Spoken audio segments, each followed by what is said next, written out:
आप अपना चेक करो मोबाइल।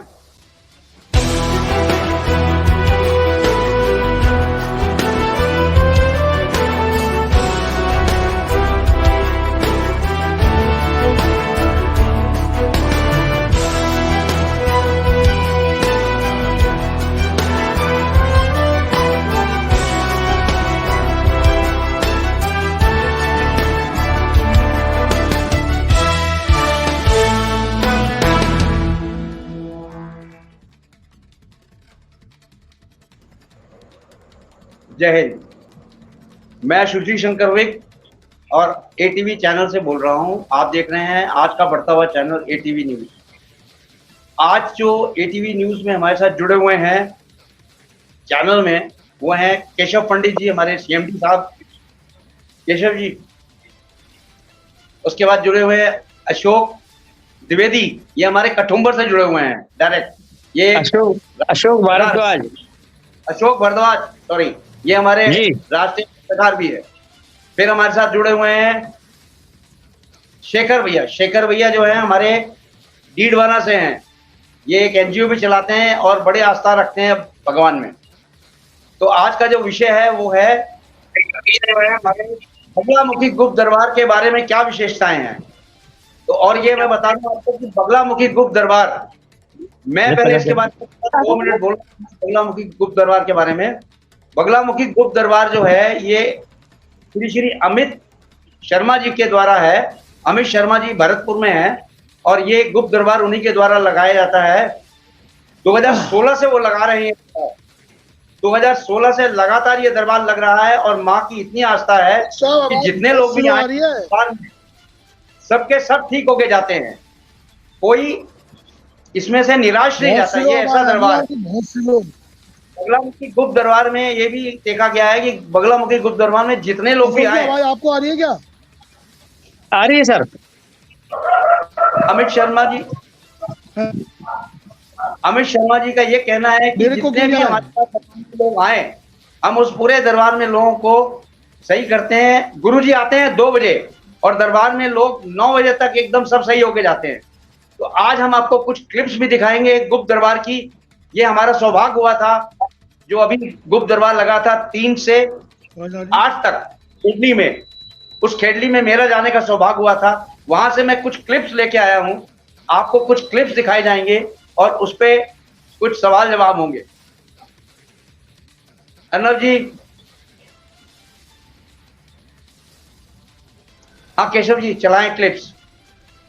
कि मैं यहाँ लोकसभा का चुनाव लड़ा था और किसी ने बोला कि आप गुरुजी के पास जाइए। मैं गुरुजी के दर्शन के लिए गया। उन्होंने बोला, चुनाव के दरमियान की बात है, लोकसभा की 2019 में जो हुआ था। तो गुरुजी ने बोला, आप क्या समझते हैं अपने चुनाव के लिए? मैं चुनाव जीत रहा हूं। उन्होंने मिनट में बताया कि आप चुनाव हार रहे हैं। मुझे ये बात अच्छी नहीं लगी उस समय। भाई आप मेहनत करते हैं, हर एक आदमी को उम्मीद होती है कि वो जीते जो काम कर रहा है उसमें। समझा देना विक साहब। Imagine a technology first that improves media distribution for everyone. Imagine a first in communications that reduces CO2 emissions. Intelsat delivers for global sustainable connectivity. Operation के बाद हाथ में रखते भैया, आगे लगाओ। बगलामुखी मैया की जय। बगलामुखी मैया की जय। पता है बगलामुखी मैया की जय। कैंसर की जांच हैं? कितनी गांठ है? एक गांठ है। क्या नाम है आपका? और कोई दिक्कत गांठ के अलावा? छाले वाले तो नहीं हो रहे? जिम में थोड़ी सी दिक्कत है। जिम में? ये गांठ है। ठीक है, इधर आगे आओ। मातेश्वरी, रुक जाओ। काफी लगाओ उनके। मातेश्वरी,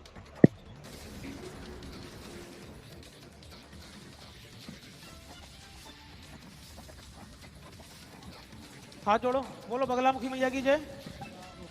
मैया की जय। बगलामुखी मैया की जय।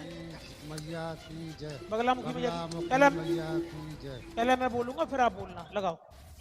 बगलामुखी मैया की जय। बगलामुखी मैया की जय। बगलामुखी मैया की जय। बगलामुखी मैया की जय। बगलामुखी मैया की जय। बगलामुखी मैया। गलत नाम ले रहे हैं ये, नाम से ही बुलवाओ, अंकी मात्रा लगा रहे हैं।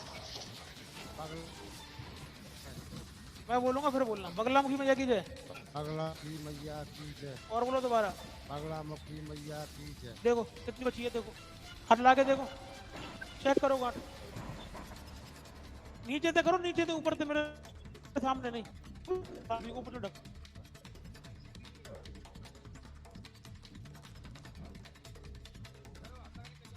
आते हैं।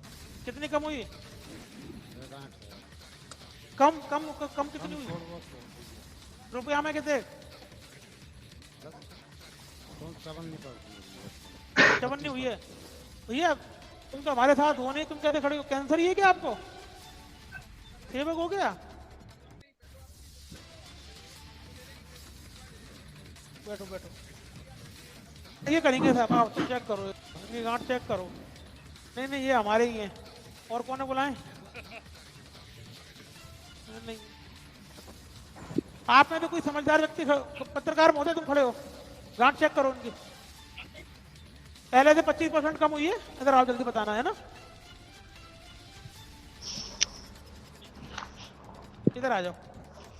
75% बची है इनकी, एक बार चेक कर लो, फिर मेरे को बताना आप, है ना। ये तो चेक कर लो।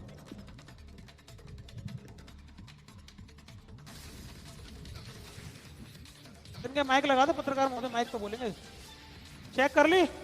ठीक है, हाथ जोड़ो, बोलो बगलामुखी मैया की जय। बगलामुखी मैया की जय। बगलामुखी मैया की जय। बगलामुखी मैया की जय। बगलामुखी मैया की जय। चेक करें आप।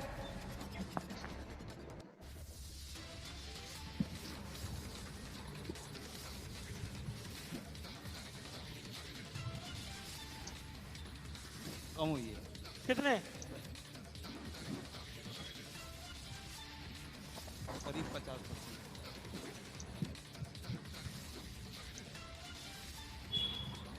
तो अभी आपने जो क्लिप देखी, वो क्लिप थी, एक इंसान था जिसके गले में छाले हो रहे थे, मींस कैंसर था उसको, और अमित शर्मा जी ने उसको बगलामुखी मैया के नाम से और अपने हनुमान जी के सदा से उसको एकदम ठीक कर दिया।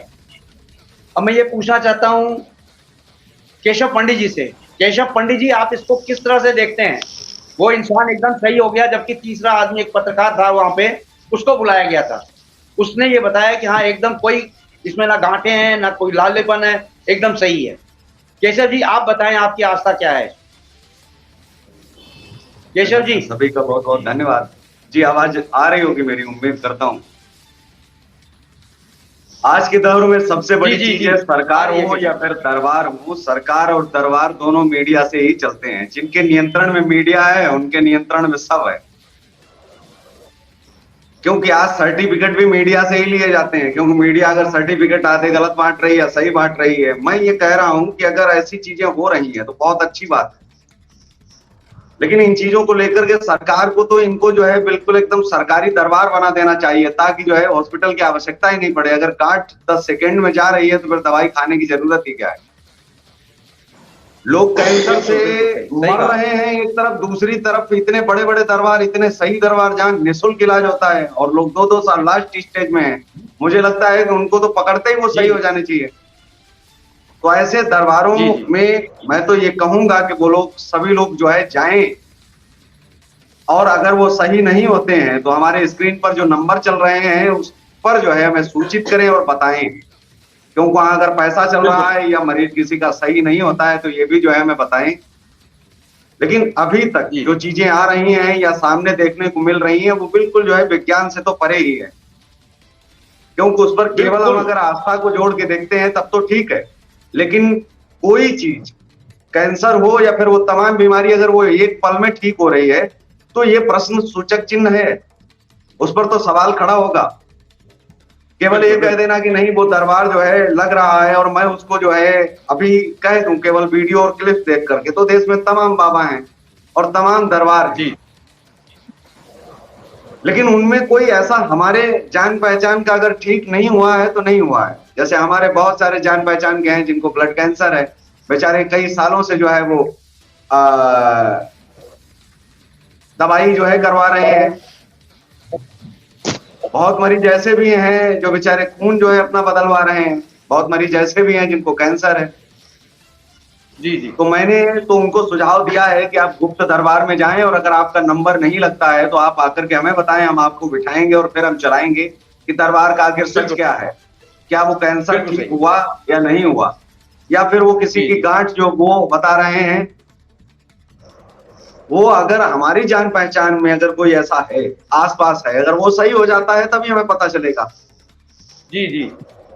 तो जो पैनल में लोग बैठे हैं, क्या इस पैनल में से कोई ऐसा गया है व्यक्ति या उसके परिवार में कोई ऐसा तो है नहीं कि बीमारी नहीं लोगों के होगी, और जो जयपुर में है खास करके वो लोग तो ये जान ही पाएंगे।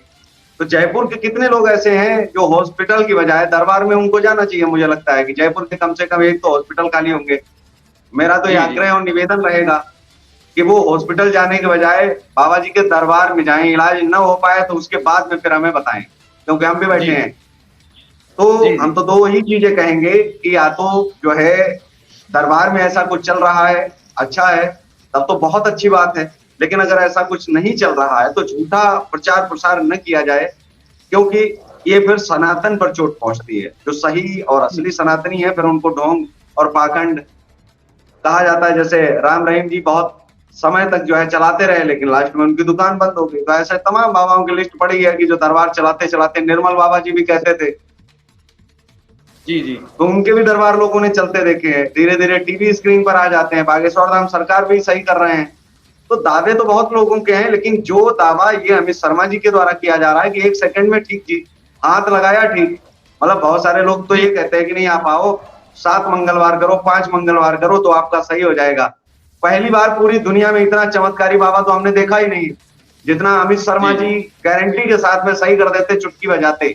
ये चुटकी बजाने वाला हम नहीं समझ पाए। एक तो हमारा दरबार कानपुर में एक लगता है, उनका भी हमने देखा था कि वो मोबाइल पर फूंक मार के सही कर देते, भूत भगा देते मोबाइल से। जी। दूसरे, एक चुटकी में गांठ कैसे ठीक हो सकती है, ये तो मेरे समझ से परे है। ये तो विज्ञान से भी परे है और ज्ञान से भी। जी शेखर जी, मैं बताएं, आपने भी दरबार अटेंड किया था। शेखर जी, मैं क्षमा चाहता हूँ, मैं इन भाई जी को बताना चाहता हूँ कि ये चुटकी नहीं है। ये जो चुटकी के लिए बोल रहे हैं ना, हाँ बोलिए बोलिए बोलिए।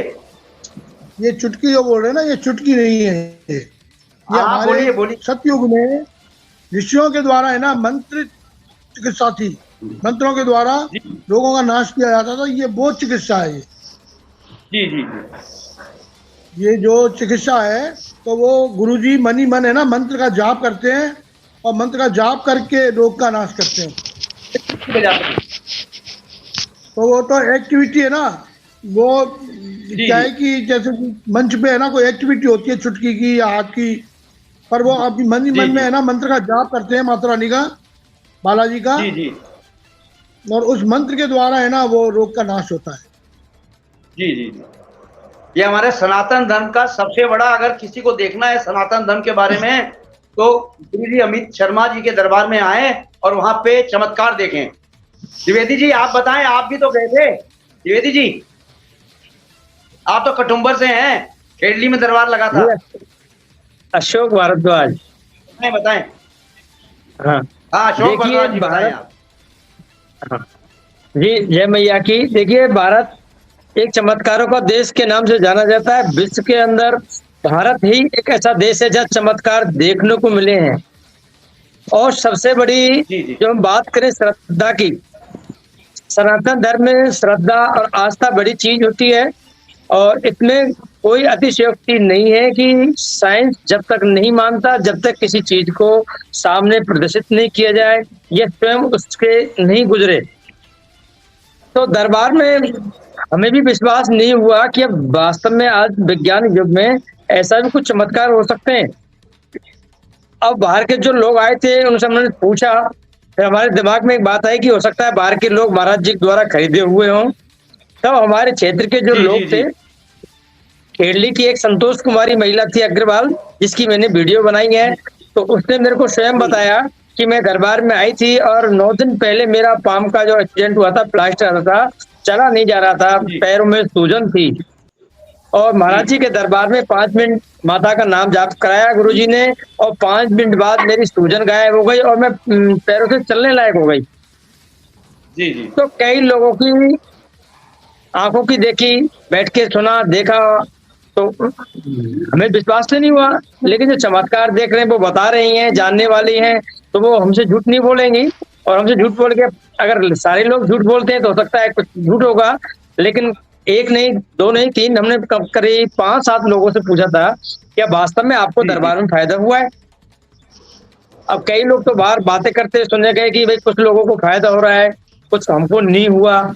तो महाराज जी ने जैसे एक बात बताई थी, भाई दरबार में जो श्रद्धा और विश्वास के साथ आएगा, जो अपने घर में बुजुर्गों की, अपने माता पिताओं की जो सेवा करता है, जो महिलाएं अपने सास ससुर की सेवा घर पे नहीं करती हैं और वो यहाँ सोचती है फायदा हो जाएगा, ऐसा नहीं है। जहाँ जिसके अंदर श्रद्धा होगी, घर में उसको सनातन धर्म का विश्वास होगा, वो यहाँ पर आएंगी, 11 बजे से पहले आना होगा, वो बैठेंगी, जो ध्यान लगाएंगी, तो उन्हें फायदा होगा। अब मैं तो इस बात को नहीं कह सकता कि भाई सब लोगों को फायदा होगा या सब लोगों का नहीं होगा, लेकिन चमत्कार देखने को जब मिलते हैं, अगर आप मेरे से कहें कि भाई रसगुल्ले का स्वाद कैसा होता है, आप मेरे को कितना भी बताएं भाई मीठा होता है, इतना मीठा होता है, शहद के बराबर मीठा होता है, तो मैं विश्वास नहीं करूंगा। जब तक मैं उस रसगुल्ले को खा के नहीं देखूंगा, मेरे को स्वाद नहीं लगेगा, तब तक मैं विश्वास नहीं करने वाला। चाहे मेरे को विज्ञान सारी चीज बता दे भाई इतना स्वाद होता है, इतना होता है। तो साइंस जहाँ पर खत्म होती है वहां अध्यात्म शुरू होता है, ऐसा बताते हैं। जिन्हें हम पहले ऋषि मुनि कहा करते थे, जिन्हें हम आज साइंटिस्ट कहते हैं, वैज्ञानिक कहते हैं। जी जी। तो ऐसे हमारे जो वेद पुराण जिनको हम कहते हैं, आज की भाषा में उनको विज्ञान बोलते हैं कि जिस चीज की रिसर्च करनी है, जब किसी चीज को आज, जैसे कि साइंस ने आज ये सामने घोषित किया है कि चंद्रमा से सूरज की इतनी दूरी है, नवग्रह हैं, इसकी रिसर्च चल रही है, हमारे यहाँ जाके पहुंच रहे हैं, 70 साल में जाकर हम पहुंचे हैं और इस चीज को बताया है। जबकि हमारा जो पंचांग है 100 साल पहले की घटनाएं खगोलीय बता चुका है कि इतने समय पे, इतने दिन में बाद यहाँ ग्रहण नक्षत्र में ये चंद्र ग्रहण होगा, यहाँ सूर्य ग्रहण होगा, और यहाँ पर इतने नवग्रह विस्थापित हैं, इधर चंद्रमा है, इधर सूर्य है। तो साइंस को ये चीज तो माननी होगी, जितने भी रिसर्च हो रही हैं, ये हमारे जो ग्रंथ रखे हुए हैं, भौगोलिक हमारे सनातन धर्म की सृष्टि है, श्रद्धा, जो विश्वास के साथ जो बनाए गए थे, उनमें कहीं ना कहीं सच्चाई है। और उसी के आधार पर मैंने देखा है, हमारे साइंटिस्ट, हमारे कठुमर क्षेत्र के जो पास में गांव है मौजपुर, वहां से एक युवा साइंटिस्ट का चयन हुआ था, वो वहां गया था, तो नासा में कार्य करता है। तो उसने बताया था कि हम जब भी कोई कार्य करते हैं या नया कोई यान छोड़ते हैं, विधि विधान के साथ शुभ मुहूर्त देख करके ईश्वर की आस्था पूजा करने के बाद वो छोड़ा जाता है। अगर हम ये तो नहीं कहेंगे कि ईश्वर में आस्था नहीं है और साइंस सर्वोपरि है, तो जो साइंस वाले जिस चीज को मानते हैं, वैज्ञानिक इस बात को मानने को मजबूर है कि वास्तविकता में ज्योतिष, ग्रह नक्षत्र सारी चीजें होती हैं, इसके अनुसार हम घड़ी के अनुसार कुछ कार्य करते हैं तो सफलता निश्चित प्राप्त होती है। रही बात दरबारों की, दरबारों में ऐसे बहुत से चमत्कार देखने को मिले हैं जिन पर विश्वास करना मुमकिन नहीं, नामुमकिन है। चाहे ये माता बगलामुखी मैया का दरबार है, चाहे बागेश्वर धाम जी का दरबार है। मीडिया में हम काम करते हैं, मीडिया में हमारा जो उद्देश्य होता है जनता के सामने सच को लाना, धरातल पे क्या सच है क्या नहीं, इसकी खोज करने के लिए हमेशा पहुंचते हैं। जैसा कि मैं दिल्ली गया था और वास्तविकता हमारे दिमाग में एक प्रश्न था कि वास्तव में लोगों को बेवकूफ बनाया जा रहा है या वास्तव में धरातल में कुछ अध्यात्म में ऐसी कोई शक्ति है। तब लगभग हम 15-20 लोगों से मिले, ऐसे 2-5 लोग मिले जिन्होंने कहा कि हमें कोई फायदा नहीं हुआ, बाकी के लगभग लोगों ने बताया। तो अगर आपकी कुल मिला के अगर बात को देखा जाए तो आपने केवल लोगों की सुनी सुनाई बातों को आप बता रहे हैं, न कि आपकी कोई रिश्तेदारी में ठीक हुआ है या फिर आपके पड़ोस में कोई ऐसा व्यक्ति ठीक हुआ है। मतलब दोनों चीजें आपने क्लियर की है कि लोगों ने बताया आपको कि वो ठीक हो रहे हैं। मैं दावे से कह रहा हूँ, हमारे साथ में जो सीधा सवाल जो कार्यक्रम चल रहा है, मैं ये कह रहा हूँ जयपुर के निवासियों से कि आप हॉस्पिटल जाएं, हॉस्पिटल से डॉक्टर के पास जिसकी रिपोर्ट हो उसे उठाएं वहां से और उसको आप ले जाएं 2-4 को। जिसको दर्द हो रहा है वो तो आस्थावान होगा ही, लेकिन जो सवाल उठा रहा है उसकी शायद आस्था इतनी ज्यादा नहीं हो। अब मैं सनातन में आस्था कर सकता हूँ, मुझे लगता है कि बहुत सारे लोग भाग जाएंगे अगर वो मुझे सुनेंगे, क्योंकि सनातन पर शास्त्रों में जो लिखा है, शास्त्र संगत, उन पर मैं जितना बोलता हूं, मुझे नहीं लगता है कि लोग जो है मुझसे बहस कर पाएंगे उस स्थिति में। लेकिन ढोंग और पद्धति में मैं बहुत जमीन आसमान का अंतर मानता हूँ। लेकिन मैं ये कह रहा हूँ कि आज तक एक भी व्यक्ति मुझे ऐसा नहीं मिला है। या नहीं मानते हैं कि पहले जो ऋषि मुनि थे वो आज उनको वैज्ञानिक बोलते हैं? वो आज नहीं हो सकते हैं, आज नहीं हो सकते हैं। एक भी ऐसा व्यक्ति जो आज नहीं हो सकता ये है। बात आप मानते हैं नहीं मानते? जो रिसर्च हो रही है, ज्योतिष के आधार पर हो रही है, नहीं हो रही है? शेखर जी, आपके और मेरे मानने से ये संसार नहीं चलता है। आप किसी चीज को मानेंगे वो सच है, या मैं कहूंगा कि भैया ये सच है, हमारे दोनों के मानने से कुछ नहीं होता। विज्ञान है। एक मिनट देखिए, जब तक व्यक्ति को स्वयं को फायदा नहीं होगा तब तक नहीं मानता। भगवान को मानने वाले बहुत लोग नहीं है, नहीं मानते भगवान को। मैं नहीं मानता, बहुत से कहने वाले मिलते हैं। बागेश्वर धाम सरकार के साथ में एक और दरबार लगता है, जो उनके परिवार का ही एक दरबार है, ठीक है। और उन्होंने जो बताते हैं, उनके वीडियो क्लिप्स आप देखेंगे तो आप हिल जाएंगे, क्योंकि बड़े चैनलों पर आ चुके हैं। लेकिन जब उनकी सच्चाई निकल करके आई तो उनकी जो है वो काली सच्चाई आप पढ़ेंगे, सुनेंगे तो आपको बड़ा गुस्सा आएगा, जाहिर तौर पर आएगा कि किस तरह के जो है ये लोग काम करते हैं। अब बागेश्वर धाम सरकार को लेकर के आप क्या कहेंगे? उनका नाम क्या है? मैं इनसे क्षमा चाहता हूँ सर। आपका नाम, शुभ नाम सर, आपका शुभ नाम सर? केशव जी, केशव पंडित। मैं कह रहा हूँ इनका शुभ नाम केशव पंडित जी। सुनो कि मेरा नाम है चंद्रशेखर शर्मा, मैं डीडवाना से बिलोंग करता हूँ, और मेरी बच्ची को थायराइड का इलाज हुआ था जयपुर। जी। और मेरी बच्ची थायराइड नॉर्मल आई थी तीसरे दिन। जी। और उसको देख के मैंने डीडवाना दरबार लगवाया। मैं खुद आयोजक था, किसी से 1 रुपए का भी डोनेशन नहीं लिया था। और मेरी बच्ची के है ना कई प्रकार की बीमारियां थी, और उस दरबार में बच्ची की आप लाइव देख लेना डीडवाना, तो मेरी बच्ची ने ना भाग भाग के उस दरबार में सेवा की थी, और मेरी बच्ची की सारी बीमारियां खत्म हो गई। अभी मैंने 2 महीने पहले नहीं, मैं आपसे सहमत इस बात को लेकर के नहीं हूँ कि आपकी आस्था थी और आप सही हो गए या नहीं हो गए। मेरा सवाल ये है ही नहीं, आप शायद सही ढंग से नहीं आप समझ पाए। जिस तरह से इलाज करने का तरीका है, मेरा केवल प्रश्न उस पर है कि इतनी जल्दी तो इलाज डॉक्टर भी नहीं कर सकता है। जी। और केशव जी, अस्पताल में 1000 मरीज होते हैं, तो 1000 मरीजों को ये नहीं है कि सबको जीवन दान मिलेगा। मरने वाले मरते भी हैं, सही होने वाले सही होते भी हैं। अगर कोई आस्था के साथ में नहीं आया तो वो सही नहीं होगा। नहीं, अस्पताल की बात कर रहे हैं हम। होती है या फिर आस्था या अनास्था देखी जाती है कि व्यक्ति को आस्था है या नहीं है, ये देखा जाता है। शेखर जी, 1 मिनट। और किसी के अंदर की कैसे आस्था पहुंचे पहचान पाएंगे? नहीं, मैं ये पूछ रहा हूँ कि अगर मैं गया और मैं अगर सही नहीं हुआ तो आप मेरी तो आस्था पर सवाल उठाएंगे। आप कहेंगे आप में तो आस्था ही नहीं थी, जबकि मैं तो आस्था के साथ गया। आप कैसे सिद्ध करेंगे कि मेरी आस्था नहीं थी? मतलब कि मैं ठीक नहीं हुआ तो मेरी आस्था नहीं है, और अगर मैं ठीक हो गया तो मेरी बड़ी आस्था है। ये कौन सा? नहीं, मुझे आप कैसे जानेंगे कि मेरी आस्था है या नहीं है? अध्यात्म पर नहीं करें, मेरी आस्था है या नहीं, इसको लेकर के कैसे आप करेंगे? अगर मैं ठीक नहीं हुआ तो आपका अपनी बात को रखें। जी, अरे मेरा एक ही पूरे पैनल में केवल एक सवाल है, अगर मैं ठीक नहीं हुआ तो आप तो मेरी आस्था पर सवाल उठाओगे। जी, आपकी अकेले की आस्था का कुछ नहीं बनता है। आप किसी अस्पताल में जाओगे, अगर सही नहीं हुआ तो क्या कहोगे? डॉक्टर सही नहीं है, दवाई सही नहीं है। अभी आप ही कह रहे थे कि 1000 में से 500 ठीक होंगे, 500 नहीं होंगे। आप ये बताइए, आप अस्पताल में गए, सवाल उठा रहे हैं।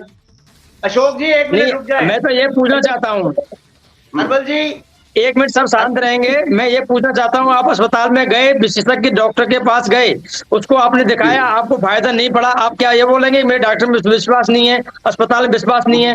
आपके मेरे कहने से संसार नहीं चलता। ये तो आप कह रहे हैं। मैं क्या कह रहा हूँ, आप डॉक्टर के पास गए, डॉक्टर ने आपको दवाई दी, अच्छी दवाई दी, क्लासिकल दवाई दी डॉक्टर ने, विशेषज्ञ कह रहे हैं कि अगर आस्था के साथ जाओगे तो ठीक होंगे। नहीं, मैं ये पूछना चाह रहा हूँ, आपको बताना चाह रहा हूँ, अगर आप अस्पताल में गए, अस्पताल में विशेषज्ञ डॉक्टर के पास आपने दिखाया, हॉस्पिटल फायदा नहीं पड़ा, तो आप क्या कहोगे?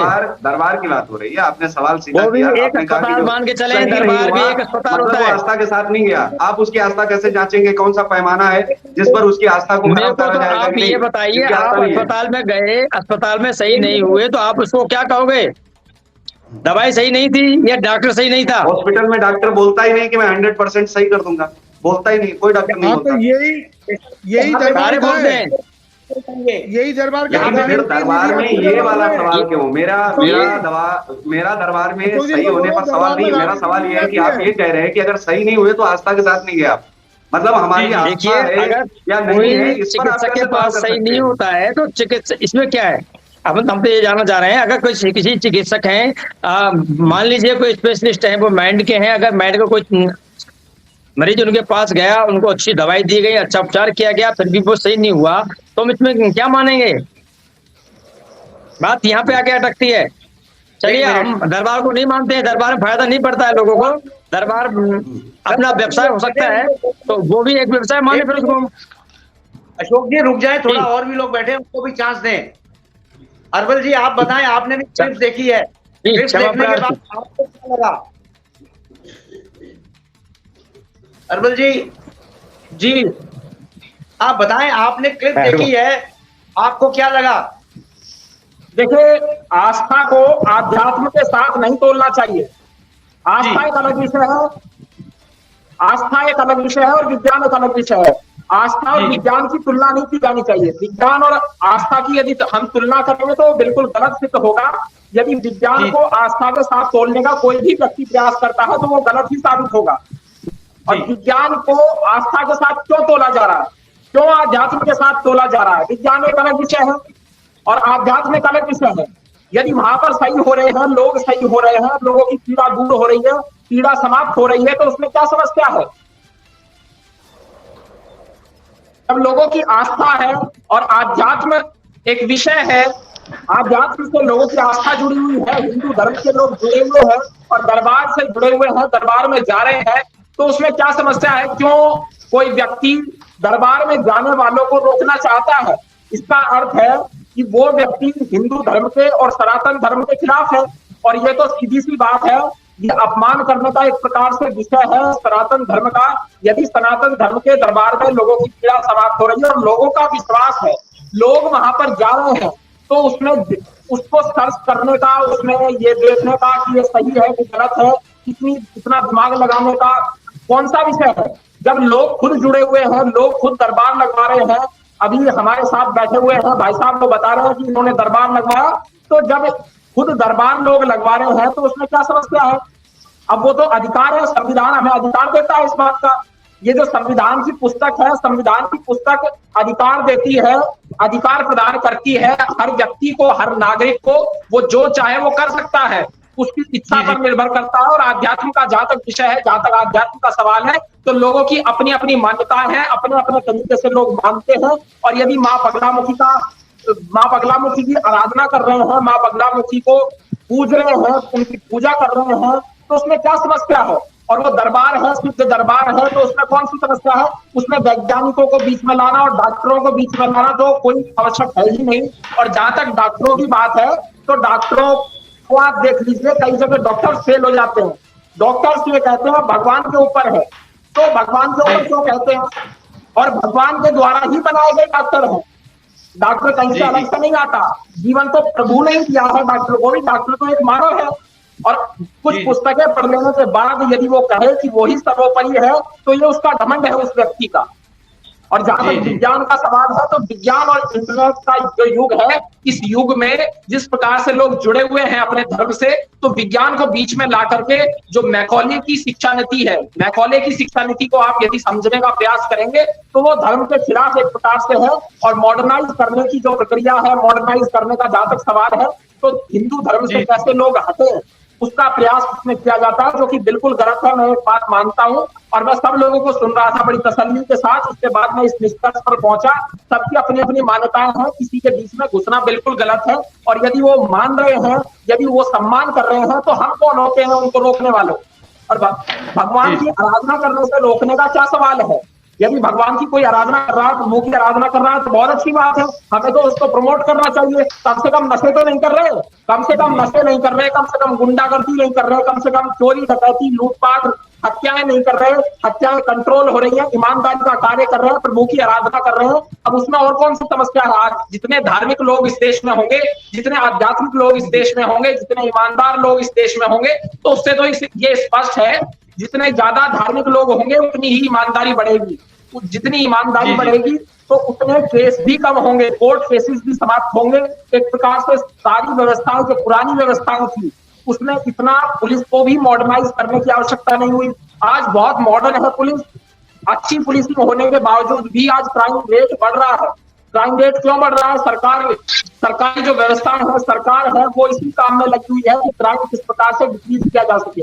अब क्राइम को डिक्रीज करने का सवाल ही नहीं होगा अगर लोग आस्थावान होंगे, लोग आस्था के साथ जुड़े हुए होंगे। बहुत सी ऐसी जगह है। अविनाश साहब, आप इतनी आस्था चिल्ला रहे हैं, एक सवाल का आप केवल मुझे आप जवाब दे दीजिए। आप इतनी आस्था चिल्ला रहे हैं ना उतने समय से, एक केवल सवाल का जवाब दे दो।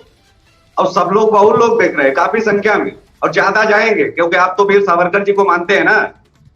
वीर सावरकर ने अपनी पुस्तक लिखी है द हिंदुत्व में, उन्होंने कहा है कि भगवान तो होते ही नहीं है। पहली चीज तो ये है, उन्होंने सभी की आस्था पर जो है पूरा प्रश्न लगाया, और आप उस व्यक्ति को आगे पूछ रहे हैं। और उन्होंने एक चीज और बताऊं, कहा कि गाय माता नहीं है, गाय तो बंदर और गधे से ज्यादा कुछ नहीं है। पंडित जी भी हमारे साथ में जुड़ गए हैं। तो वीर सावरकर और आगे लिखते हैं, कहते हैं अगर गाय दूध ना दे तो मार के खाने में भी कोई परहेज नहीं है, मतलब अगर उनका मांस खा जाओ तो कोई दिक्कत नहीं है। लिखा है, ताज भाई खुल करके कह रहा हूं कि अगर कोई कह दे कि वीर सावरकर ने नहीं लिखा है, पुस्तक में लिख करके गए हैं, अपना मानना अलग होता है। वो तो कहते थे गाय तो गधा है, गाय को गधा बोल गए हैं, गाय को बंदर से तुलना करके गए हैं। और कोई इसमें वो नहीं है, देश में जो है बड़ी संख्या में चलते हैं, और वो कह करके गए कि भगवान होते नहीं है। आप तो यहाँ पर ये कह रहे हैं, उन्होंने कहा भगवान होते नहीं है, उन्होंने तो सीधे भगवान पर ही बोल दिया। विषय पे उनको मान करके चलते हैं। आपकी पूरी नहीं, बिल्कुल विषय पर ही है। विषय पर इसलिए है क्योंकि वीर सावरकर जैसे महान व्यक्ति भी जब बोलते हैं और ये उनको पूछते हैं और ये बात में आस्था और विज्ञान की बात करते हैं, तो इनको तो सबसे पहले तो जिनको मान रहे हैं उन पर कम से कम प्रश्न करना चाहिए। मैं तो ये कह रहा हूँ, वीर सावरकर ने लिखा है कि नहीं? कहा है ना गाय गधा है।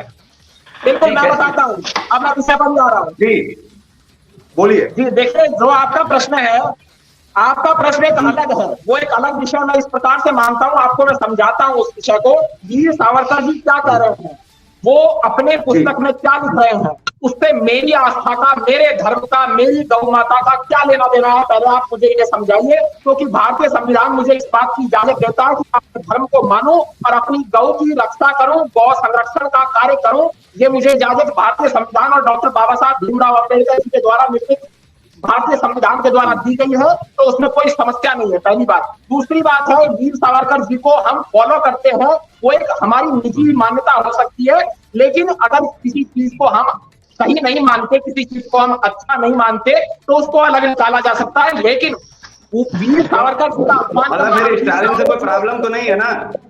एमके स्टालिन से कोई प्रॉब्लम तो नहीं है? उन्होंने बोला बीमारी है सनातन, फिर तो कोई समस्या नहीं होनी चाहिए। वो भी राजनीतिक थे, एक राजनीतिक है।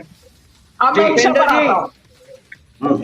आओ, विषय पे रहे, विषय पे नहीं, यही विषय है, आस्था या अंधविश्वास। उसी पर हम कह रहे हैं कि अगर राजनीति में कुछ लोगों को हम मान रहे हैं, जिन्हें हम पूज रहे हैं वो सही है, और जिन्हें हम पूज नहीं रहे हैं वो सही नहीं है। यहाँ पर ये भी तो चीज है ना। हमारे साथ जुड़े हैं पंडित जी, चलिए आप डिबेट आगे बढ़ाएं जी। बाकी के पंडित जी भी जुड़े हैं, आप सवाल पूछे। पंडित जी पूछे। पंडित जी ये बताएं, राजा राम जी, बगलामुखी मुख्य दरबार की बात हो रही थी यहाँ पे, जो अभी खेतली में लगा था। बगलामुखी जो है वो माता जी हैं, वो अमित शर्मा जी गुरु जी हैं, वो लगाते हैं दरबार। और अभी एक क्लिप्स भी दिखाई गई थी, जिस क्लिप में ये था कि एक इंसान को गांठ थी, कैंसर की गांठ थी, और वो सेकंडों में गायब हो गई। उसके बाद उसके साथ लोगों ने बोला हाँ भाई गायब हो गई है। तो ऐसा क्या है उसमें गायब हो जाने का लिए, बताइए। नमस्कार, मैं देर से आने के लिए क्षमा चाहता हूँ। पहले तो अब ये है कि जो आप बता रहे हैं, ये एक्चुअल में बगलामुखी क्या है। बगलामुखी जो माता है, ये माता है जो है, साथ ही साथ में इसका नाम है महाविद्या। ये उसके ऊपर है, ये महाविद्या। और ये हर कोई साधक, हर कोई साधारण मनुष्य तक इसके नियम अर्चन और गुरु के कृपा के बिना इस विद्या को प्राप्त नहीं कर सकता। इसको प्राप्त करे बाद में हर असंभव कार्य भी संभव है। जी जी, असंभव कार्य संभव है। ज्यादातर ये राजनीति संबंधित होती है, कोर्ट मुकदमा इसमें काम आती है, पर रोग नाश में भी है। रोग नाश के लिए भी है इसके, जैसे महामृत्युंजय होता है ना, और मृत संजीवनी होती है, वैसे ही महाविद्याओं के जो मंत्र है वो भी रोग नाशक होते हैं। जी जी अलग अलग रोग के अलग अलग देवता है, अलग अलग देवता और ग्रह है, उस ग्रह के हिसाब से। और ये पीताम्बरा जी। कहते हैं इसको, पीताम्बरा भी कहते हैं। क्यों? कि ये इस माता जो है पीले वस्त्र ही पहनती है, पीले पदार्थों जी। से पूजा होती है और पीले ही नैवेद्य है, इसलिए जी। पीताम्बरा कहा जाता है इसको, पीताम्बरा में। पीताम्बरा कहा जाता है इसको। साथ ही साथ जो जी, है जी। ये शत्रुओं के लिए कोर्ट मुकदमे में, और आजकल हर मनुष्य जो दुखी है उस दुख को दूर करने में सक्षम है, बस इसके जी। नियम कायदे से इसकी सेवा की जाए। गुरु की जी जो है उपस्थिति में, उनकी जो है मार्गदर्शन में इसका जो है पूजन करते हैं तो निश्चित ही सफलताएं प्राप्त होती है। और जिनको इनकी जी। कृपा प्राप्त हो गई है वो किसी और के भी कार्य संपन्न कर देते हैं। जैसे गुरु जी अमित शर्मा जी है, वो भी जो है उनको इसकी कृपा प्राप्त, उन्होंने इसके जप किए हैं, सिद्ध किए हैं, तब जाकर के वो आज दुनिया के लिए प्रभाव के कार्य कर रहे हैं। तो कोई नहीं कर पाता। पंडित जी, गुरु जी 21-21 घंटे साधना करते हैं, बगैर पंखे के, बगैर लाइट के, पंखे के करते हैं साधना, और वो जितनी साधना से अर्जित करते हैं फल मिलता है, साधना के बजाय फल नहीं मिलता। ये सोचे कि हम एक दो माला फेर लिया फल मिल जाए, नहीं होता। नपेंद्र जी आप बताएं, आपने भी शक्तियों के बारे में सुना है, आपने भी अमित शर्मा जी के बारे में काफी सुना होगा, आप बताएं सर, आपको कैसा लगता है अमित शर्मा जी का? देखिए सर, मैं तो ये मानता हूं इस मामले में कि यदि आप अध्यात्म को मानते हैं, सनातन धर्म को मानते हैं, मेरी आवाज आ रही है आप तक सर? हाँ आ रही है सर, आवाज आ रही है, आप बोले। हाँ, तो मेरा कहना यह है कि यदि हम, आप, कोई भी यदि अध्यात्म को मानता है, सनातन धर्म को मानता है, या इन दोनों ही का सब बराबर रूप से सम्मान करता है, तो हमें एक बात और समझनी होगी कि एक प्रारब्ध और कर्म नाम के शब्द भी होते हैं जो कि अपने आप में काफी मायने रखते हैं। यदि किसी व्यक्ति के प्रारब्ध सही नहीं है या उसके कर्म सही नहीं है तो जरूरी नहीं है कि वो दरबार में जाकर भी सही हो जाए। और यहां पर यह बात कही भी कही है कई बार कि यदि किसी व्यक्ति के प्रारब्ध या कर्म सही नहीं है तो जरूरी नहीं है कि उसे अपने जो भी तकलीफ है या फिर दुख दर्द है उसे जल्दी से, आसानी से छुटकारा मिल जाए। बिल्कुल, क्योंकि गीता में है, चाहे कहीं पे भी है, सभी को अपने कर्मों का फल तो भोगना ही है। और ये कर्म चक्र जो है वो सिर्फ एक ही जन्म का नहीं है कि हमें ये इसी जन्म का हो, जाने कितने जन्मों से हम इस कर्म चक्र में, इस चक्र में घूम रहे हैं। तो जब तक कि हम अपना पिछला क्लियर नहीं करेंगे तब तक जरूरी नहीं है कि आप दरबार में जाकर आप सही भी हो जाएं। पर इसका मतलब आप ये नहीं कह सकते कि दरबार झूठा है या गलत है, बिल्कुल भी इस बात पर आक्षेप नहीं लगाया जा सकता है। और रही बात दरबार में उपस्थित लोगों की, आप दरबार में 10 लोगों को अपना फेवर का खड़ा कर दें, 20 का कर दें, 50 कर दें, 100 कर दें, 150 कर दें, 200 कर दें, ठीक है, लेकिन जिस हिसाब से वहां पर भीड़ आ रही है तो आप ये बिल्कुल भी नहीं कह सकते कि उस भीड़ में वो लोग 200 लोग जो हैं वो उन्हीं में से सही होने वाले हैं। कुछ लोग हैं भी जो कि ईमानदारी से सही अपनी परेशानियां रखते हैं और माता की कृपा से वो लोग सही भी होते हैं, उन पर कृपा भी होती है।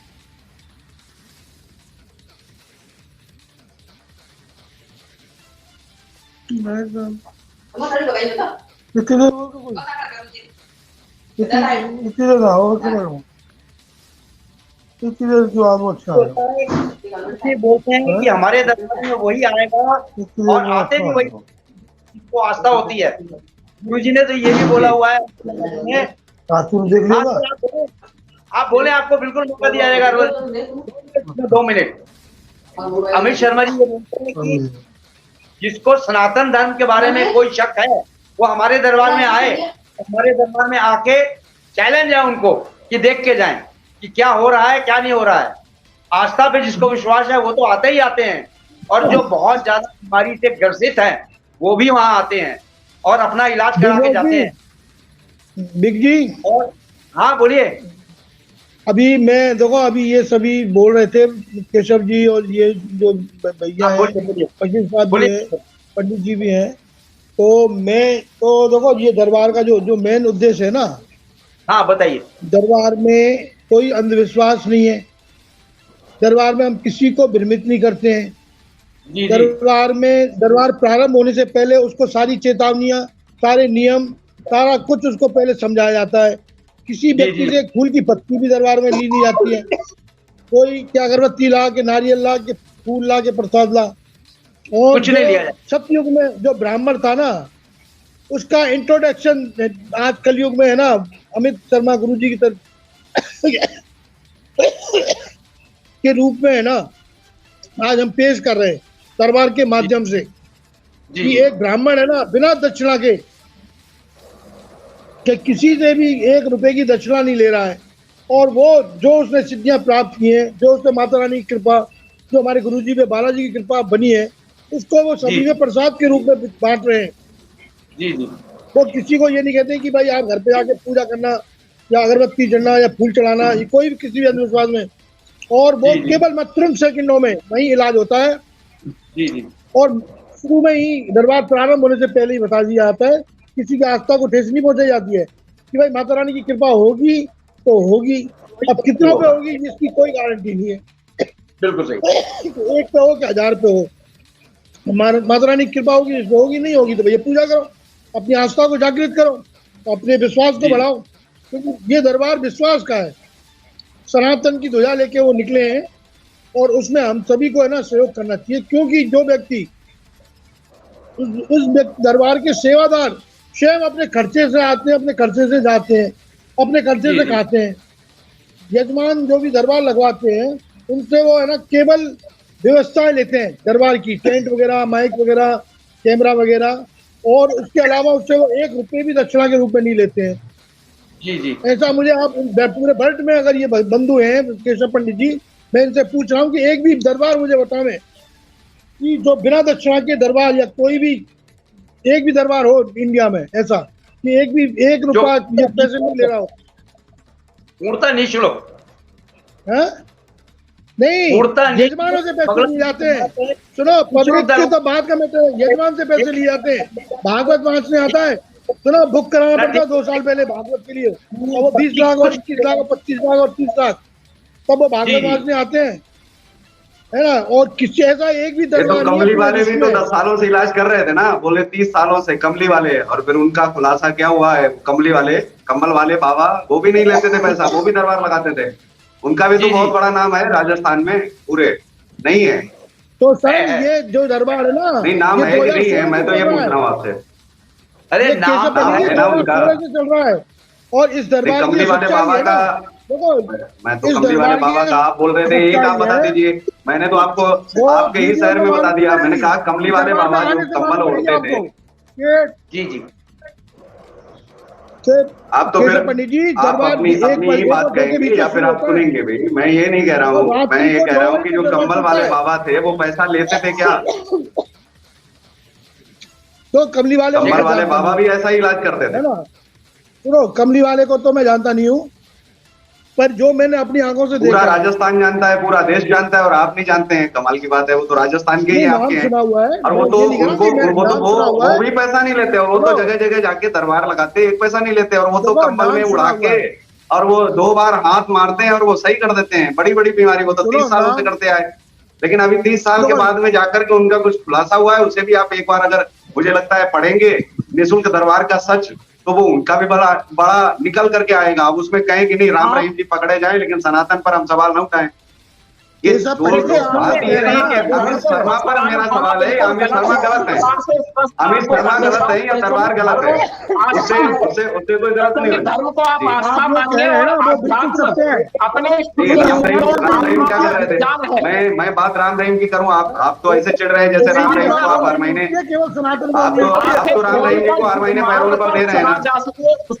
अबिरल साहब, आप समझते नहीं बात को, आपकी सरकार राम रहीम जी को पैरोल पर छोड़ रही ना लगातार, 1 महीने रखती है, 3 महीने बाहर रखती है, तो राम रहीम तो बलात्कारी है, वो तो जेल के बाहर आना ही नहीं चाहिए, 1 सेकंड के लिए भी नहीं आना चाहिए, बड़ा खतरनाक व्यक्ति है। जी जी, क्यों उस पर इतना पैसा पानी की तरह बहाया जा रहा है? मैं ये कह रहा हूँ कि दरबार पर सवाल नहीं ना, मैंने पंडित अमित शर्मा पर एक सवाल उठाया, ना मेरा सवाल बगलामुखी माता पर था, ना मेरा आस्था पर सवाल है, जो लोग सही आ रहे हैं, ना तो मेरा उन पर सवाल है। नहीं, पहले सुन तो लीजिए ना, आप डिस्टर्ब कर देते हैं, आप बाद में बोल लीजिएगा, पहले पूरी बात सुन लो। मैंने पूरे डिबेट में कहीं पर भी एक सवाल नहीं उठाया दरबार पर, पहला ना मैंने पैसे को लेकर के कहा कि पंडित अमित शर्मा पैसा लेते हैं, दूसरा सवाल मैंने नहीं किया, ना पंडित शर्मा अमित शर्मा की सिद्धि पर मैंने कोई सवाल उठाया, माता बगलामुखी पर मैंने कोई प्रश्न नहीं उठाया। आप पूरे डिबेट को आप देख लीजिए, मैंने केवल इतना कहा है कि जो लोग सही हो रहे हैं उन पर भी मेरा प्रश्न नहीं है, लेकिन जो लोग सही हो रहे हैं तो इसका मतलब ये है कि जिस तरीके से सही हो रहा है मेरा उस तरीके पर मेरा प्रश्न है, और अगर है तो वो है। बागेश्वर धाम सरकार में भी लोग ठीक हो रहे हैं, कुछ लोग इल्जाम लगा रहे हैं, मेरा कोई कहना नहीं है, लेकिन वही बागेश्वर धाम सरकार के चाचा भी दरबार लगाते हैं, उनको लेकर के लोगों ने कहा कि ठग रहे हैं भैया, हमारे 10 लाख रुपए ले लिए, 20 लाख। बात तरीके की है कि अगर इस तरीके से वो ठीक हो रहे हैं, एक कह रहा है कि 10 मंगलवार करो आप सही हो जाएंगे, ठीक है, समझ में आता है कि चलो भाई भगवान से आस्था है। एक बोलता है 1 सेकंड में ठीक कर देंगे, तो 1 सेकंड में ठीक करने वाला मुझे नहीं समझ में आया, तो उस पर तो मेरा सवाल ये रहेगा, और ये तब तक रहेगा जब तक कि पूरी पड़ताल नहीं होगी, क्योंकि मुझे 5000 सालों में मैंने भैया ऐसी चीज नहीं सुनी है, ये पहली बार सुनी है। सर केशव पंडित जी, आप अब की बार दरबार लगेगा? नहीं, मैं ये चीज कहूंगा, पूरी दुनिया में बाबा नहीं है ऐसा, पूरी दुनिया में बाबा नहीं है। मैंने कहा कि मैं दरबार में नहीं आऊंगा, नहीं दिखाएंगे, बिल्कुल दिखाएंगे आप। जिन्हें हम 10 लेकर के आएंगे उन 10 में से एक भी ठीक कर दें, 10 लेके आऊंगा, आपके ही हॉस्पिटल से लेके आऊंगा, आपके शहर से और जयपुर हॉस्पिटल से। और क्या बात आप करिए कि मैं यहाँ से लेकर के पेड़ आऊंगा, आपके साथ चलूंगा, जयपुर हॉस्पिटल में चिमकी में तो होगी ना, बिल्कुल एक भी अगर वो ठीक कर दें। जी, मैं तो ये कह रहा हूँ कि हॉस्पिटल चल करके 20 गंभीर मरीज उठाऊंगा, उनमें एक आध की तो आस्था होगी, एक आधी ठीक कर दें, पता चले कि 6 महीने से भर्ती है, कैंसर का मरीज है, तो ठीक कर दिया जाए। आज सुनिए जी, सुनिएगा कैसे कीजिए, 2 मिनट में आपको सवालों का हाल आपको मिल जाएगा। पंडित जी, हाँ 10 नहीं, आस्था तो हमारी खराब हो सकती है, शायद मुझे आस्था नहीं हो, मुझे आस्था नहीं है तो मेरी आस्था पर आप प्रश्न कर सकते हो, ठीक है, लेकिन जो मरीज जा रहे हैं उसकी आस्था पर तो सवाल नहीं कर सकते हो। हमारा दायित्व बनता है। केशव जी के प्रश्न का मैं उत्तर दूंगा। जी बोलिए। जो दरबार में है ना, अभी मैंने है ना दरबार को हैंडल किया था केरली में, और आप मेरी है ना वो भाषा समझिए, जो मैंने शब्द बोले हैं उन शब्दों को समझे आप। हम दरबार किसी को गारंटी नहीं दे रहा है, दरबार किसी प्रकार की गारंटी नहीं ले रहा है, दरबार केवल है ना आपके विश्वास के लिए जागृत कर रहा है कि अगर आपका ईश्वर में आपको विश्वास है, सनातन में अगर आपका विश्वास है तभी आपको लाभ मिलेगा, नहीं अन्यथा आपको लाभ नहीं मिलेगा, है ना। आप 20 लाख 50 लाख अगर उनका विश्वास होगा तभी उनको लाभ मिलेगा। हो सकता है कि 20 को लाभ मिले। हाथ जोड़ के आपसे बोल रहा हूँ, मैंने ऐसा नहीं कहा, आपने पूरा सुना नहीं, मैंने कहा कि मैं जयपुर हॉस्पिटल में 50 लोग ले चलूंगा, 50 में क्या एक भी नहीं मिलेगा जिसका सनातन में विश्वास ना हो। मैं तो ये कह रहा हूँ कि वो 50 लोग लेकर के चलूंगा, उन 50 में से एक सही कर दें। आप बोलते हैं चैलेंज की बात करते हैं, मैं तो अपने साथ नहीं लाऊंगा, जयपुर से लेके आऊंगा हॉस्पिटल से, वहां तो पेड़ नहीं होंगे ना हमारे कोई, हम लेकर के जाएंगे। हम ये नहीं कह रहे कि अमित शर्मा जी उसको जो है ठीक कर दें या नहीं कर दें, हमारा तो प्रश्न केवल दरबार पर तरीके पर है, मेरा किसी सिद्धि और उस पर लेना देना नहीं है कि वो करते हैं, पूरे देश भर में तमाम चल रहे हैं, और सिद्धि आस्था सारी चीजें हैं, वर्षों से चली आई हैं, करपात्री महाराज जी से लेकर के। अब करपात्री महाराज जी ने श्राप दिया था इंदिरा गांधी को, तो कहा था कि जो है आप जिस दिन उनकी डेथ हुई है उस दिन गोपाष्टमी थी, तो उन्होंने कहा था कि गोपाष्टमी के दिन ही तुम्हारा वंशनाश हो जाएगा, तो गोपाष्टमी के दिन मर गई, तो कहा जाए कि नहीं श्राप नहीं है, अगर वरदान है तो श्राप भी है, जाहिर सी बात है। इस देश में आप निःशुल्क की बात करते हैं तो निःशुल्क भी बहुत कुछ चलता है। आपने एक नाम पूछा, मैंने कमली वाले का आपको साधारणता बता दिया कि 30 सालों से ठीक करते आ रहे हैं, और उनका क्या खेला हुआ है सबने देखा है पूरे देश ने, और वो 30 सालों से ठीक करते आ रहे हैं। वो दावा ये भी करते हैं कंबल में बंद करके जो है वो जिस तरह से हाथ लगाते हैं 1 सेकंड में सही, तो वो भी दावा यही करते थे कि हमें भी सिद्धि है। पढ़ लीजिए आप उनके बारे में जाकर के, पढ़ेंगे तो आप भी कहेंगे, बड़े बड़े उनके मंच लगते थे। समस्या ये आती कि जब उनका खेल बाद में खुला, क्या प्रश्न ना करें, क्या प्रश्न करना छोड़ दें। हमने तो ये नहीं कहा कि हमारे प्रश्न आप हमसे ज्यादा, आपको लगता है कि मैं सनातन द्रोही हूं तो आप हमारी आईडी पर जाकर के देख लीजिए। अम्बेडकर बाद से लेकर के पाखंडवाद के लोग बहुत ज्यादा दूर हमसे भागते हैं, पास नहीं भटकते हैं। बात यह है कि मैं पाखंडवाद का समर्थक नहीं हूं, मैं केवल शुद्ध सनातन का समर्थक हूं, स्वामी विवेकानंद दयानंद का समर्थक हूं। जहां दयानंद सरस्वती की बात होगी वहां दयानंद सरस्वती की ही बात करूंगा। विवेकानंद को मानने वाला व्यक्ति हूं मैं, और दयानंद को मानने वाला हूं। तो इस देश में अगर बिल्कुल शुद्ध सनातन की बात अगर होगी तो साथ खड़ा होगा, उसमें कोई हमारा लाग लपेट लंपट वाला काम नहीं है। सुंदर केशव जी, बहुत सुंदर कि आप है ना विवेकानंद को मानते हो, सनातन को मानते हो, तो मैं आपसे कह रहा हूँ कि हमारा जो दरबार है ना वो सनातन दरबार है, सनातन को मानता है है ना, किसी को भ्रमित नहीं करते हम तो केवल ये कहते हैं कि जाप कर ले माता रानी का जयकारा बोलने में, हम उसको अंधविश्वास में नहीं कि भाई तू रात को शमशान घाट में जा, या तू मंदिर में 1 किलो पेड़ा लिया, या तू कुछ कर। हम तो केवल उसको है ना, क्योंकि इस कलयुग में 3 साधन है। देखो मनुष्य को सनातन में है ना 3 वो है, जप तप साधना, 3 चीज है, जप तप साधना। तो साधना कठिन है इस कलयुग में और तप कठिन है। तो जप का एक साधन बताया, भगवान ने भी बताया है सनातन में कि जप कर। तो उस जप का करने से ही हम प्रत्येक व्यक्ति को कहते हैं अगर आपको स्वास्थ्य लाभ मिला है तो 15 मिनट आपको माता रानी का नाम लेना पड़ेगा। अगर आप 15 मिनट आप नाम नहीं लेंगे, जप नहीं करेंगे, तो आपके स्वास्थ्य में लाभ नहीं होगा। तो ये दरबार है ना भ्रमित नहीं करना, केवल आपसे ना आपसे थोड़ा सा समय ले रहा है आपका, बस आपसे और कुछ नहीं मांग रहा है। अगर आपको स्वास्थ्य लाभ की है, जप की शक्ति, आप जप की शक्ति को चैलेंज कर सकते हैं। आप केशव पंडित जी, आप जप की शक्ति को चैलेंज कर सकते हो क्या? मैं आपसे कह रहा हूँ कि राम रहीम से बड़े तो नहीं है ना, 6 करोड़ है उनके भक्त, और आप बताइए राम रहीम सही है गलत? चलिए मैं आपसे सुन रहा हूँ, राम रहीम सही है गलत? मैं तो ये कह रहा हूँ, दोस्त कितने होता 20 साल तक घूमते रहे। जब लड़की ने नहीं, मेरी बात सुनिए ना, लड़की ने इल्जाम लगाया और कहा, लड़की नहीं, आप सुन लीजिए ना, फिर सुनते नहीं, आपको मैं सुन रहा था ना पूरे धैर्यपूर्वक सुन रहा था, मतलब आप में सुनने की क्षमता नहीं है, सुनने की क्षमता नहीं है।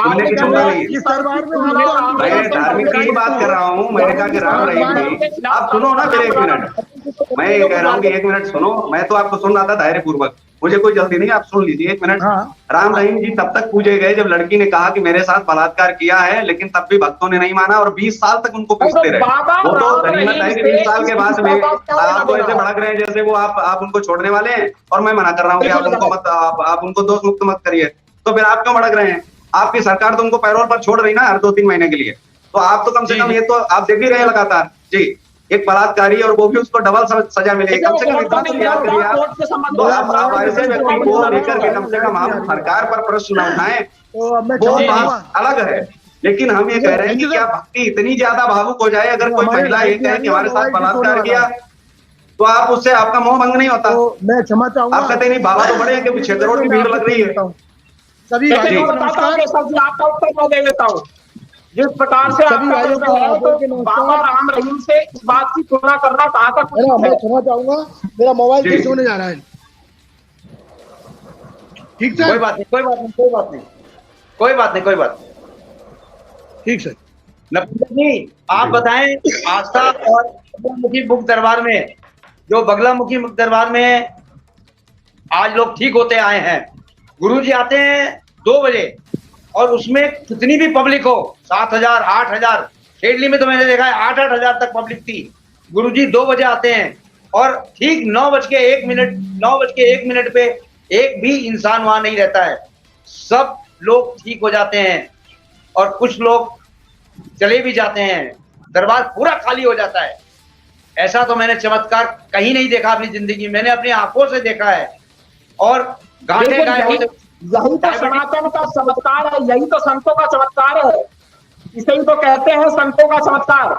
और जहां संतों की बात है, संतों की वाणी सुनकर के राक्षस भी सुधर जाते थे, तो रोग तो है ही क्या? रोग को क्या मानते हो आप? बीमारी को क्या समझते हो? राक्षसों के मन में परिवर्तन हो जाता था। संतों की वाणी में बहुत बल होता है, संतों के आशीर्वाद में बहुत बल होता है, इस बात को स्वीकारना बहुत आवश्यक है। यदि हम इस बात को नहीं स्वीकारेंगे तो वो बिल्कुल गलत होगा। जी और इस बात को आज नहीं तो कल कभी ना कभी स्वीकारना ही होगा। और जिस प्रकार से केशव जी भारतीय जनता पार्टी को और बाबा राम रहीम को बीच में ले आते हैं, वो बिल्कुल गलत है। बाबा राम रहीम क्या कर रहे हैं क्या नहीं कर रहे हैं वो एक अलग विषय है। बाबा राम रहीम से तुलना कर देना, हर व्यक्ति की, हर संत की बाबा राम रहीम से तुलना करना, उसके बाद कहना कि आपकी सरकार पैरों पर छोड़ती है, भी लगा रहे हैं, कम से कम आप तो प्रभु है उनके, उन भक्तों की जहां तक बात है तो राम रहीम बोल लो, बाबा कहने की इतनी आदत भी न डालो, वो उनका प्रश्न है। संविधान इजाजत देता है, संविधान ने छूट दी है, तो ऑब्वियसली एक सामान्य सी बात है। आप 6 करोड़ भक्त हैं और उनको मानते हैं बाबा राम रहीम को, तो मानने दो। हम और आप कौन होते हैं रोकने वाले? वो उनका अधिकार है मानने का, हमें टिप्पणी क्यों करनी चाहिए? हम परेशान क्यों हैं? अगर किसी का रोग ठीक हो रहा है, किसी की समस्या समाप्त हो रही है, तो हमारे विरोध क्यों नहीं करना चाहिए? तो कोई सवाल ही नहीं हुआ कि विरोध क्यों नहीं करना चाहिए। क्या ये कह दिया जाए कि वो भी थे जो आसाराम जी के वहां आशीर्वाद ले रहे थे, उसके बाद उनको फिर आसाराम जी की कोई सुध ना आई, आसाराम जी को बचाने के लिए भी नहीं उतरे, आशीर्वाद तो बहुत ले लिया। समस्या ये है कि सबसे बड़ी की अंतर आपको देखना पड़ेगा सनातन में और बाबाओं में। हमारी आदतें इतनी खराब हो गई कि आज भी हम राम रहीम के आगे बाबा जोड़ रहे हैं, अभी भी सम्मान हमारे दिल में बचा हुआ है। कौन सा सम्मान है? हम अदालत का सम्मान कर रहे हैं क्या? बाबा ना कहना वो भी नहीं, बाबा कहने की आदत हमारी इतनी पड़ गई कि अभी भी बाबा हम लगा रहे हैं। तो मुझे लगता है कि कम से कम कुछ तो हमें शर्म ये करनी चाहिए कि अब तो अदालत के द्वारा घोषित जो है बलात्कारी है, अब तो बलात्कारी राम रहीम हो सकता है। अदालत के द्वारा ये कहा गया, सुनिए केशव जी, अदालत के द्वारा ये कहा गया कि बलात्कारी है, उनको बाबा ना कहा जाए। आप मुझे मैंने ये नहीं कहा, लेकिन फिर सनातन में केशव जी टाइम खत्म हो रहा है, मतलब आप अरविंद जी आप ये बताएं, कॉपी में देखेंगे कि बाबा ना कहा जाए, गलत उसके नहीं देखेंगे, किसी बलात्कारी को भी बाबा बोलेंगे क्या? दिखा दीजिए, फिर हम नहीं किसी बलात्कारी को। चलिए मैं आपका प्रश्न एक व्यक्ति से ही पूछ लेता हूँ क्योंकि समय कम है और उसके बाद मैं बोलूंगा नहीं, क्योंकि उसके बाद में वो आपसे जो है पूछे। मैं मेरे साथ में जो पंडित जी जुड़े हैं मैं उनसे एक ही चीज पूछूंगा और एक ही मेरा प्यारा सा सवाल ये रहेगा कि बलात्कारी के साथ इतना तो प्रेम नहीं होना चाहिए कि अगर बलात्कारी की संज्ञा जिसे मिल जाए उसके साथ भी हम कोई आत्मसम्मान या सम्मान की बात करें, उसको सम्मान देने की हमें कौन अधिकार देता है अपमान करने का? केशव जी आप ये बताइए। बिल्कुल हमें अधिकार देता है कि उसका मुंह काला करने का, उसका जो समर्थन कर रहे हैं उनको भी गलत बोलने का पूरा अधिकार है।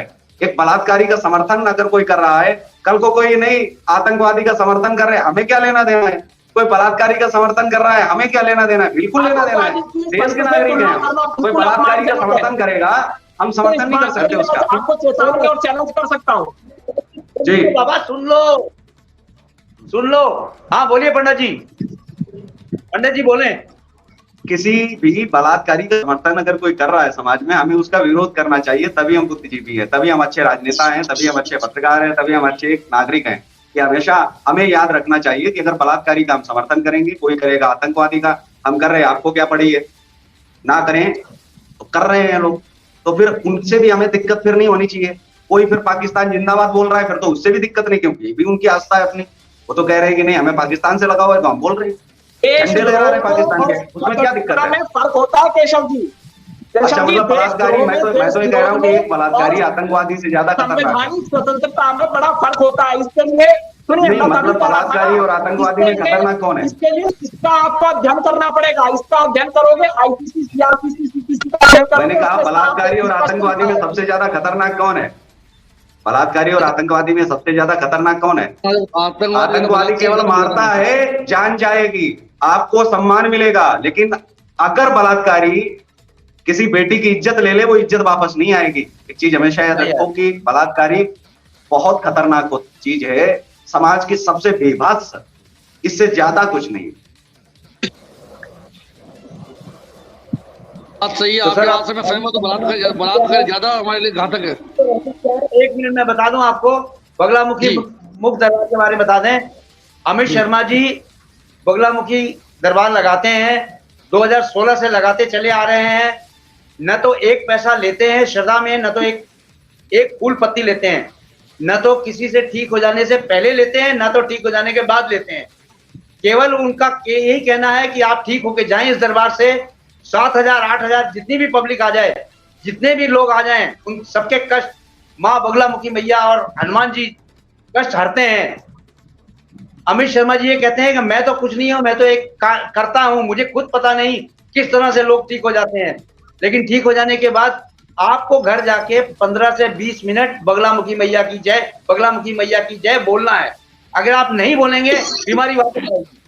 यही उनका एक मंत्र, मतलब यही एक उनका एक सिद्धांत है और कुछ नहीं है। बगलामुखी दरबार अगर आपने सब्सक्राइब नहीं किया हो तो सब्सक्राइब करके देख लें, इसमें आपको लाइव मिलेगा, हर कुछ मिलेगा। मैं तो बगलामुखी दरबार को 4 बार अटेंड कर चुका हूं। चारों बार जो मैंने देखा है अपनी आंखों से, मैंने ये देखा है जहां से आप साइंस खत्म होती है उसके बाद माँ बगलामुखी का दरबार शुरू होता है।